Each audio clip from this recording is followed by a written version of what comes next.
күйлеріңіз қалай? Жақсы болса, орындарыңызға жайғасып отыра алыңыздар. Мен сіздерге әрқайсыларыңызға да жеке бір Аллахымызға мақсат қоятындай ма, бір әдемі сөздер дайындап алып келдім. Бұл әрқайсысына жеке бағытталған сол сөздерді беруге рұқсат етіңдер. Бұл жақта жібек, ешқашан тоқтама, себебі сен биік шыңдарды күтіп тұр сені. Бүгінгі ісің сенің болашағыңның айнасы. Бүгін қандайсың, болашақта өзіңді солай көр. Ешқашан басқаларға еліктеп, өз болмысыңды жоғалтпа, іңкәрін ол саған. Сенің мүмкіндіктерің шексіз, тек оған сенім керек. Рахмет апай. Бүгін жасаған азғантай әрекетің ертеңгі үлкен жетістігіңнің негізі. Алға. Рахмет апай. Бәрі қолыңнан келеді, егер сен өзіңе сенсең айжанға. Әркім жаңа мүмкіндік, оны дұрыс пайдалану сенің қолыңда. Әлихан. Рахмет. Күлімдеу сенің ең керемет қаруың. Күн сайын өз мақсатыңа жақындауға бір қадам жаса. Осылай, өзіңе сенсең, сенің алдыңнан көптеген есіктер ашылады. Өмірде тек алға ұмтыл, артта тек тәжірибе қалады. Симашқа. Сонымен, әлемде шектеу жоқ, шектеу ол сенің миыңда, Ғалымжан. Және де сен мықтысың.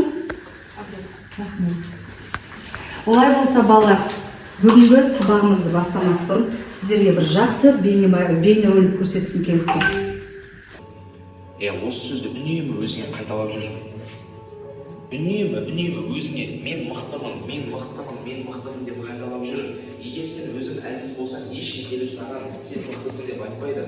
Көрдің ғой, өзіңді төменге түсіре бергеннен ешқандай пайда жоқ екенін. Өзіңді төменге түсірген сәтте сен бақытты бола алдың ба? Жоқ. Өзіңді жақсы сезіне алдың ба? Жоқ. Өзіңді бақытты сезіне алдың ба? Жоқ. Ендеше неге сен өзіңді әлі де салыстыра бересің? Неге әлі де өзіңді әлсіз сияқты санайсың? Сен өзің мықты екеніңді саналы түрде түсінгеніңде, яғни мықтылық дегеніміз біреуді бір ұрғаннан құлату немесе біреуді осылай сөзбен жеңу ондай емес. Мықтылық деген бұл қиындықтарға берілмей, өзіңнің мақсатыңа қарай қадам басу.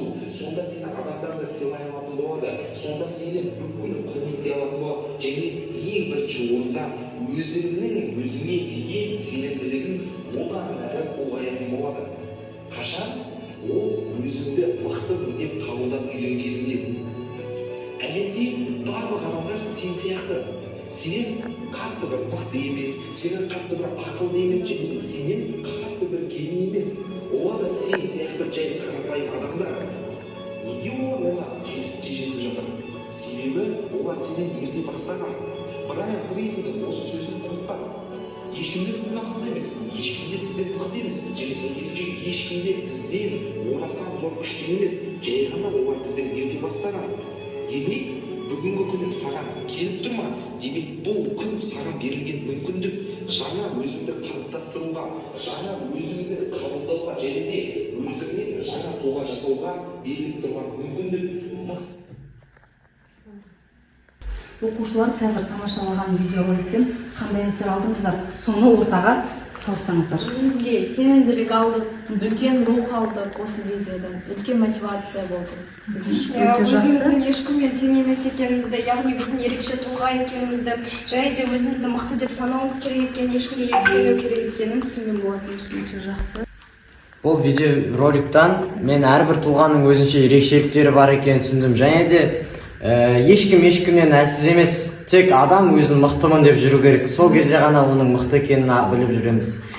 Мысалы, қаншама ғалымдар бар, көптеген жаңағы ғылыми заттарды ашқан. Олардың ешқайсысы бізден мықты емес, тек олар бізден ерте бастаған. Біз де олар сияқты бола аламыз, тек талпыныс пен мотивация болса болды. Өте жақсы балалар. Ғалымжанның керемет айтылды, иә? Тағы да кім өз ойын айтқысы келеді? Арслан? Ғалымжан сөзіне келсем, себебі бізде осы ғалымдар сияқтымыз. Олар қанша шыңға жетіп жатса да, бізде сондай шыңдарға жетіп, көп сондай жетістіктерді аламыз. Сен мықтысың, сен деп бізді мақтап жатқаннан мен де өзіме көп рух алдым. Керемет ақыл, молодец. Әр адам жекелей тұлға, сол үшін басқаларға еліктемей өз болсын сақтау керек, алға қарай ұмтылу керек. Дұрыс айтады, әрқайсың жеке тұлғасыңдар балалар. Тағы да ойларыңызды қосайықшы. Арслан, айтамын.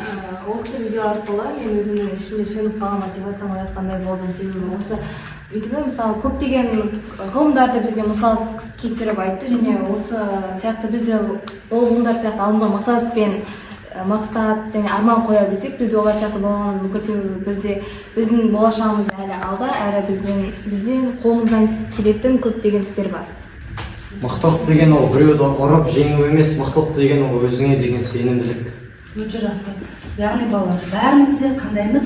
Жеке тұлғамыз. Бәріміз де мықтымыз. Олай болса, қазір мықты болсақ, біздің бүгінгі сабағымыздың тақырыбы сенің табысқа жету жолың. Сабағымыздың мақсаты табысқа жету, мақсатты болу, әр адамның қолында, әр адамның өзіне байланысты екенін түсіну. Ал балалар, сіздерге мен тәтті ұсынғым келіп отыр. Осы тәттілерден ауыз тисеңіздер.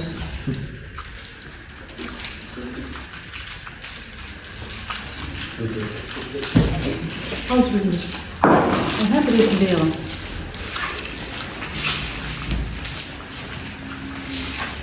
Ал балалар, өздеріңіз байқағандай екі түрлі тәтті түсті. Сол екі түрлі тәттіге байланысты екі топқа бөлінсек.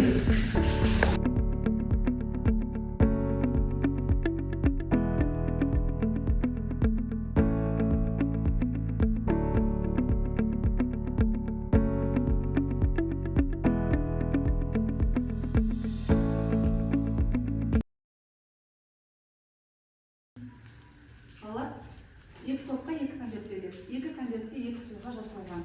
Мына QR кодты сканерлесеңдер, сол тұлғаларға байланысты бір мәлімет бар. Сол мәліметке сүйене отырып, осы тұлғаның кім екенін табуымыз керек. Сканерлер. Кімде қандай сөз шықты?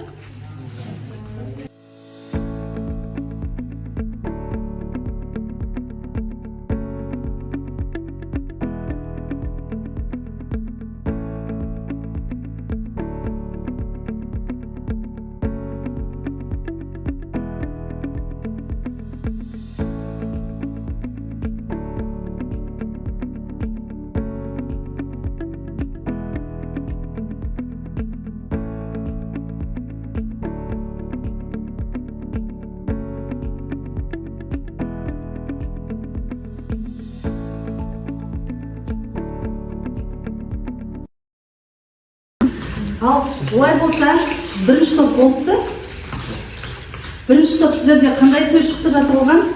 Мен әншімін. Әншісіңдер. Яғни бұл неге байланысты деп ойлайсыздар? Әншіге байланысты. Сіздердің конверттеріңізде қандай сөз шықты? Грэмми дегеніміз не? Жаңағы Американың поп әншілері алатын жүлде ғой ол. Ең үлкен жүлде. Тамаша, Грэмми алған. Қандай әншілерді білесіздер? Билли Айлиш бар. Өте жақсы. Өте жақсы. Мына конверттің ішінде енді қандай тұлға жасырынған білмейміз. Сіздерге бір подсказка айтайын. Екеуінің де ішінде ұлты қазақ адамдардың, конверттің ішіндегі адамдардың ұлты қазақ. Кім деп ойлайсыңдар? Сендер? Қайрат Нұртастың. Жоқ. Ойланамыз. Сендер деген қай жақ, қай ұлттың несі болды? Қытайдың үлкен шоуында кім болды? Өте жақсы балам, молодец. Бізде конверттің ішінде Димаш Құдайберген ашып тексерсеңіздер болады.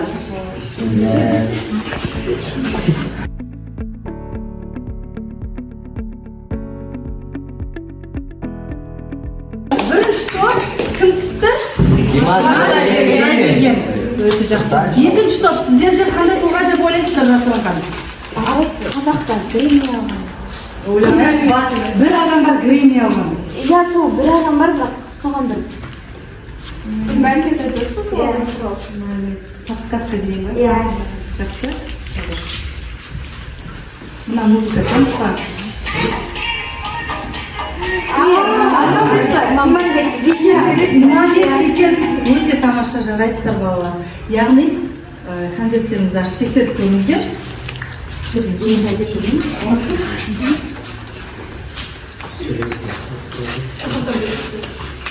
тексеріп көріп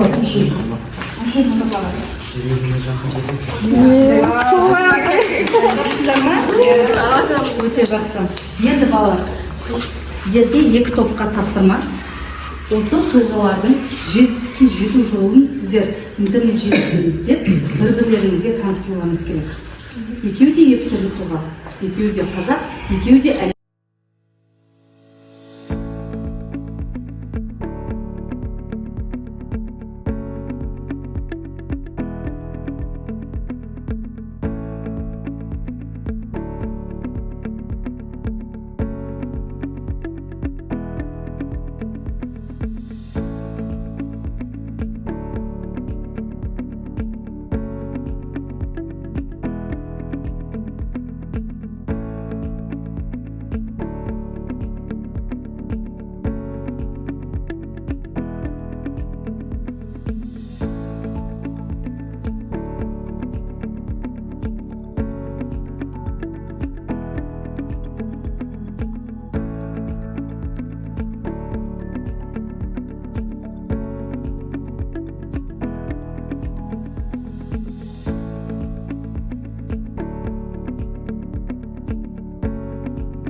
Ал жарайсыздар балалар, 2 топ дайын деп ойлаймын. Бірінші топ Димаш Құдайберген тобы. Сіздер не айтасыздар? Димаш Құдайбергенұлы. Ол 1994 жылы 14 мамырда дүниеге келген. Әкесінің аты Айтбаев Қанат, анасының аты Светлана Айтбаева. Оның ең бірінші дауысын апасы байқаған. 5 жасында ол ең алғашқы грамотасын алған. Димаш Құдайбергеновтың болашағын ашқан ол I'm a Singer Қытайдағы I'm a Singer жобасы болатын. Осы жоба арқылы ол әлемге танылып, Мия ТВ, Billboard сияқты әйгілі платформаларда көріне бастады. Ол қазақ, қытай, ағылшын және де француз, итальян тілдерінде өлең айтқан және де бірнеше елдерде өзінің концерттерін өткізген. Және де Альбинаның айтқан сөзіне қосылып кететін болсам, ол осы Қазақстанда неше түрлі жаңағыдай конкурстарға қатысып, ол бұяқта ол Димаш Құдайбергенді бағалаған жоқ, жаңағы дауысы қыздікі сияқты деп. Жаңа Альбинаның айтқан I'm a Singer жаңағы конкурсына қатысып, сол жақта танылып, әлемге танылған. Димаш Құдайбергеннің дауысы 6 октавадан тұрады, және де ол оны әлемдегі ең ерекше әншілердің бірі қылады. Оның репертуардағы жанрлары өте көп, мысалы классика, этно-фолк және де опера сияқты. Өте тамаша болады. Ол 1994 жылы 24 мамырда Ақтау қаласында дүниеге келген. Және де кішкентай кезінен музыкаға қызығып, Ақтау қаласындағы музыкалық колледжді және де Қазақстандағы Құрманғазы аты берілген консерваторияны бітірген. Өте тамаша балалар. Қараңдар, ол Димаш Құдайберген, ол өнерлі отбасына дүниеге келсе де, ол ненің арқасында жетіп отыр осыған? Еңбек, өзіне мақсат, өзінің бала кезгі арманынан. Екінші топ Иманбек жайлы қандай ақпарат айтасыздар? Иманбек Зейкенов 2000 жылы Атырау Қазақстанның Атырау қаласында дүниеге келген. Ол 2019 жылы өзінің бірінші Roses ремиксін жариялап, және 2021 жылы сол арқылы Грэмми сыйлығын ұтып алды. Бүкіл әлемге танымал болды. жаңағы Иманбек Сейтенов туралы айтатын болсам, ол да біз сияқты қарапайым адам болған, бірақ ол өмірден жеңілмеген, себебі ол өзінің қызығушылығының әсерінен осындай үлкен жетістікке жетті. Өте жақсы. Иманберді Зейкенов өзінің идеяларымен және де инновациялық тәсілдерімен халықты баурап алады. Және де ол шығармашылығына тек қана еңбекқорлық пен таланттық емес, жақсы технология және интернетті тиімді пайдалану бағытталған. Және де Иманбек электрик болған, өзінің бос уақытында ремикстер жасап, сол өлеңдермен тәжірибе жасаған. Оның музыкасы халықаралық аудиторияға тарап, және оны әлемдегі мамандардың назарын аударды. Иманбек Зейкенов бастапқыда музыкант болғысы келген жоқ. Бірақ оның туындылары танымал бола бастағаннан кейін оның мансабы басталды. Біздің бастапқы сабақтың мақсатына сай, ол кісі өзінің қойған мақсатына алға қарай жүре берді, және өзінің бос уақыттарында сол ремикске, продюсерлікке көңіл аударып, яғни өзінің қалаған мақсатына жеткен болды. Тамаша. Өте жақсы балалар. Енді қарап отырсаңыздар, екі топ бір-бірлерін тыңдады, иә? Енді екі топта бір ой туындайды ғой. Димаш Құдайбергеннің жетістікке жету жолы кішкене оңайырақ болған сияқты ма, Иманбекке қарағанда дегендей. Сондықтан екі топ бір-бірінен не түсінді? Иманбек қандай адам, Димаш Құдайберген қандай адам? Таза еңбектің адамы. Екеуі де таза еңбектен өзінің кәсібін жаңағы істеп жатқан дүниелерін жақсы ойында болмаған негізі. Екеуі де қарапайым адам. Яғни қандай адам? Біз сияқты. Ешқандай артықшылығы, кемшілігі жоқ. Бізде оларды солай жетеді. Яғни бізде бала Димаш Құдайберген жаңағы өнерлі отбасында дүниеге келген, оған бәрі болған деген әңгіме емес. Ол болса да соны арға жетілдіріп, тек қана Қазақстан емес, әлемге танылған. Ал Иманбекті қарасаңыздар балалар, жай ғана электрик қой. Электрик болған өзінде де ол жаңа қызығушылығын арттырып, істеген Грэмми сыйлығын ұтқан. Қазақстанда ешкім ондай әртіс ұтпаған. Оны ресейлік телешоулар барлығы жан-жақтан шақырды. Бірақ күннің ішінде, кешке түнде жүктеді ма, таңертең уже бүкіл әлемге танымал болып оянды ғой музыкасы. Сондықтан табысқа жету деген ненің арқасында келеді? Еңбектің арқасында келеді. Ал балалар, табысқа жету үшін адам бойында қандай қасиеттер болу керек? Айта ғой. Бірінші, адам бойында еңбекқорлық керек. Еңбекқор болмасаң, жалқаулап жатсаң, онда ешқандай жетістікке жете алмайсың. Еңбектеніп, талпынып тұрсақ, осындай белестерді бағындыруға әр адамның күші жетеді. Өте жақсы. Шығармашылдық және бастамашылдық бұл мақсатқа жету жолында жаңа идеялар жаңағындай іздеуге, және де нормадан тыс жаңағындай мәселелерді шешуге көмектеседі, және де өзінің армандарына шығармашылық тұрғыдан қарауды дамытады. Тамаша, жарайсың. Өзін-өзі дамыту, яғни адам өзінің алдына мақсат қою арқылы өзін алға қарай жетелейді, өзінің дамуына деген ықпалын тигізеді. Сол себепті адам өзінің дамуында көптеген күш-жігерін, энергиясын салу керек деп ойлаймын. Осы табысқа менің ойымша жету үшін және де уақытты тиімді пайдалану керек. Бірінші жоспар қойып, сол жоспарға қалай тез жетуге болатынын, өз мақсатына қалай жетуге болатынын, соны жүзеге асырып, уақытты тиімді пайдалану керек. Өзін-өзі тану, табысқа жету жолында біз өзімізді тануымыз керек. Яғни біз өзіміздің қабілеттерімізді, өзіміздің не қалайтынымызды білуіміз керек. Егер біз өзіміздің не қалайтынымызды білмесек, біз табысқа жетуіміз екіталай болуы мүмкін. Сол себепті өзімізді танудан бастауымыз керек. Өзімізге деген сенімділік. Табысқа жету үшін ең алға мақсат қоюды үйрену керек. Ал мақсат қою бізге жоспар жасауды үйретеді. Яғни жоспардың маңыздылығы, ал жоспардың маңыздылығы біз үшін осындай үлкен шыңдарға жеткізеді. Жарайсыздар. Табандылық пен шыдамдылық керек. Табысқа жету оңай емес. Ол үшін еңбекқорлық, табандылық, тұрақтылық және уақыт керек.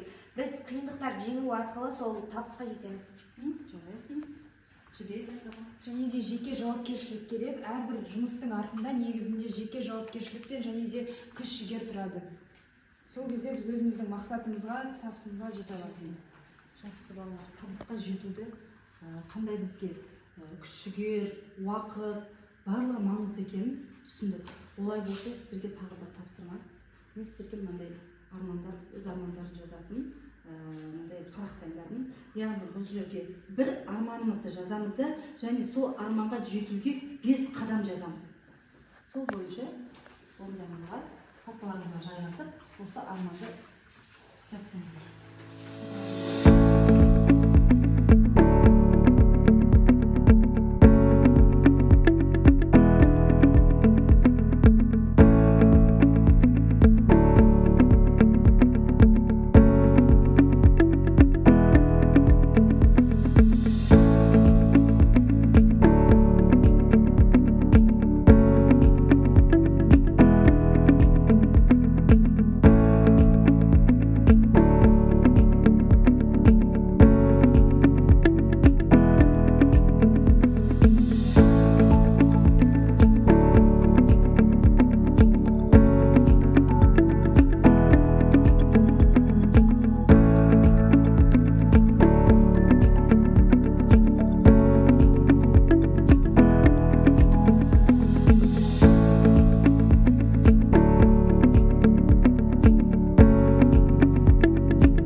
болса кім өзінің арманымен бөліскісі келеді?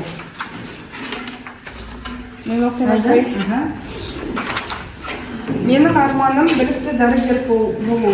Бірінші қадамым ол қалаған оқуға тапсыру жолында таңдау пәнін дұрыс таңдау және де оған қарқынды дайындалу. Екінші қадамым ұбт-ны дұрыс тапсырып, Асфендияр университетіне түсу. Үшінші қадамым университетті жақсы оқып бітіру. Төртінші қадамым жақсы мекемеге орналасып жұмыс жасау. Бесінші қадамым ұзақ жыл адал еңбек етіп, білікті маман иесі атану. Сіздің сол арманға жетуге бәріңізде келісесіз. Арбина? Менің арманым халықаралық заңгерлік компания ашу. Бірінші қадам нақты мақсат қойып, жоспар құру. Компанияның мақсатын құру, яғни қандай бағытта жұмыс жасайтыны туралы шешім қабылдау. Екінші қадам мақсат қойған соң команда жинау. Маркетинг ход жасауымыз керек. Үшінші қадам компанияның лицензиясына қол жеткізуіміз керек. Төртінші қадам алдымен қазақстандық сосын халықаралық деңгейге шығару. Бесінші қадам сенімді компания болу, компания үлкен жетістікке жетуі керек. Google, Tesla, SpaceX және Alibaba сияқты компаниялар сияқты. Керемет арманыңыз табылады. Білікті адам болу. Менің арманым әнші болып әлемге танылу. Бірінші қадамым мектепті жақсы бітіру. Екінші қадамым жақсы оқу. Үшінші қадамым оқуды қызыл дипломға бітіру. Төртінші қадамым ән жазып оны желіге шығару. Бесінші қадамым сахнаға шығып өзімді таныту және де әлемдік шоуларда өзімді көрсете білу.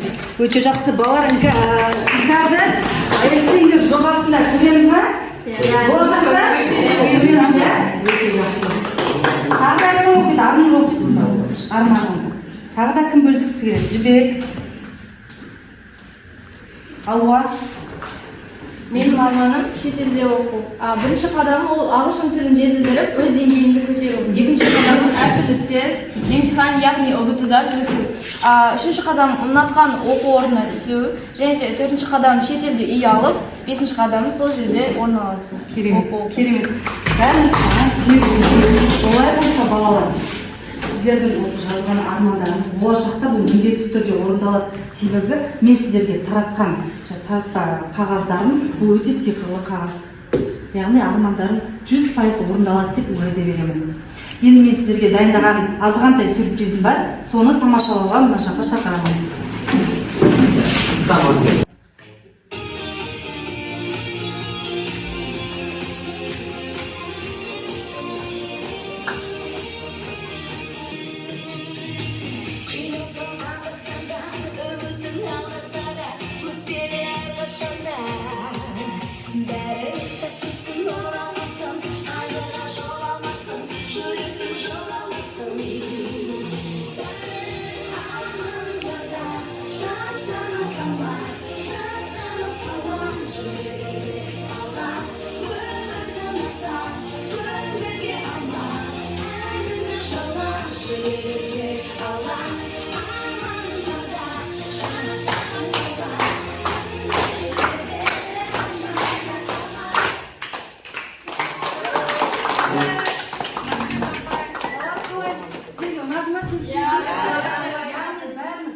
Адал еңбектің арқасында мақсатты қойып, уақытымызды үнемді, тиімді пайдаланып табысқа жетеміз бе? Жетеміз.